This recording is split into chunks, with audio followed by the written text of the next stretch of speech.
Lods, for today's video, ang sarap ng content na naman natin ngayon. Pero bago yan, shoutout po muna tayo. Shoutout po kay Labski Maasin at kay user, no, from Romblon. Hindi niya nalagay yung pangalan niya, kaya user na lang ang tawag ko sa kanya. Shoutout sa inyo, ingat kayo palagi, God bless, at maraming salamat sa pagbisita. So ngayong araw nga po, ang content natin ay dalawang bagay na wag mong gagawin pagdating sa kama. Madidismaya sa'yo ang babae. So may dalawang bagay nga na ayaw ng babae pagdating sa kama na minsan ginagawa ninyong mga lalaki.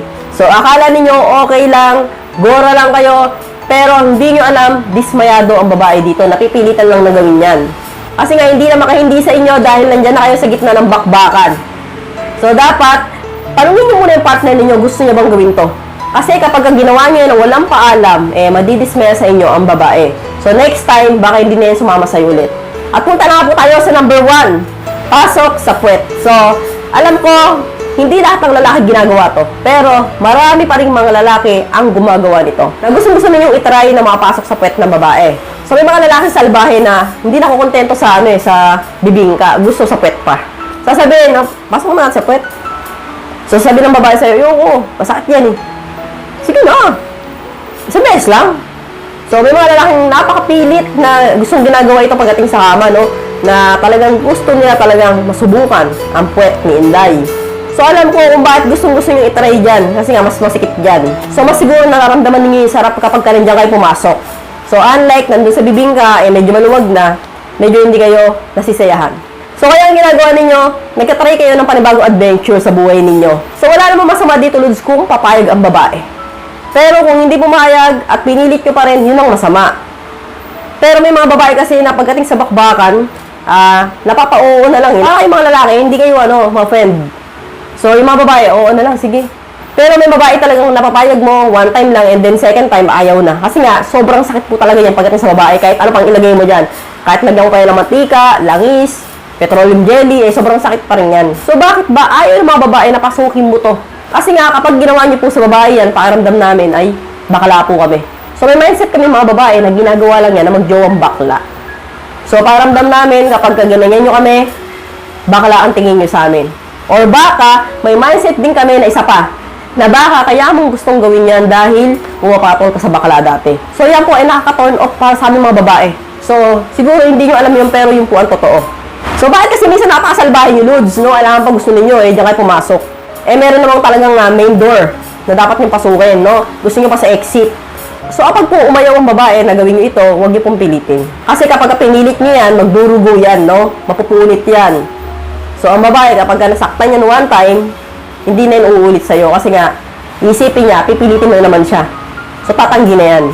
Kahit sabihin mo na, hindi ko na uulitin. So, hindi na magtitiwala sa'yo yan. Kasi nga naman, Lud, sabi ko nga sa inyo, sobrang sakit niyan. Kahit na ano pang ilagay yung pampadulas dyan, sobrang sakit pa rin yan. Kahit na nakuha nyo na ilang beses yan, sobrang sakit pa rin po yan, no? Kasi ibang-iba talaga yung sakit dyan, dun sa main door. At proceed na po tayo sa number 2. Ito po yung pangalawang bagay na ayaw ng mga babae pagdating sa kama, yung lunok katas. So, may mga lalaki, alam ko, tuwan-tuwa kayo kapag pinapalunok ninyo yung katas ng saging. So, sasabihin ninyo, lunok na yan, masarap yan. Para masarapan ako, di ba? Yung dating ex ko, nilulunok yan, tapos ikaw hindi mo kaya. So, may mga lalaki talaga na pinapagawa ito sa mga babae. Na pinipilit, lunukin, tikman, yung katas. So, hindi nyo alam, yung babae, diring-diri dyan talaga. So, swerte ninyo kung makasyamba po kayo ng babae na talagang lumulunok niyan. Yung aswang na babae. Pero kung nakasyamba kayo ng babae na talagang hindi sanay dyan, talagang mandidiri, no? Hindi nila kaya. So, kahit ako ayoko yan, hindi ko kaya yan eh.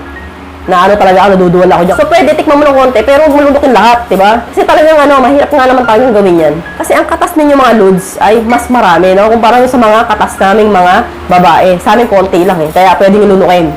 Pero pagdating sa inyo, marami yan. Minsan sumisirit pa nga yan. So, kaya yung babae, hindi talaga kaya. So, tulad din ng mga sinabi ko, may mga babae talagang kaya yan. So, swerte ninyo kung galing yung naging partner ninyo. Pero, hindi rin kayo swerte kasi nga pag galing yung partner ninyo, ibig sabihin, maraming nakajerjeran yan. Diba? So, sanay na, batikan na eh. So, doon kayo sa hindi batikan para safe kayo, diba? So, ayaw na mga babae yan kasi nga, bukod sa mahirap gawin yan, nakakayaki yan, no?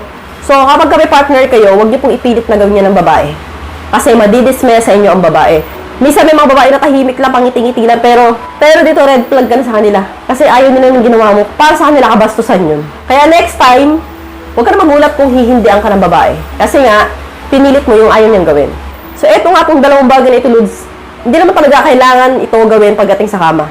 So, kahit hindi nyo po gawin ito, mag-e-enjoy kayo pareho. Napakaraming paraan para masatisfy nyo ang isa't isa. So, Lods, hanggang dito na lang po. I hope you learned something new in this video. More videos to come. So, stay connected and see you again to my next video. God bless. Bye-bye!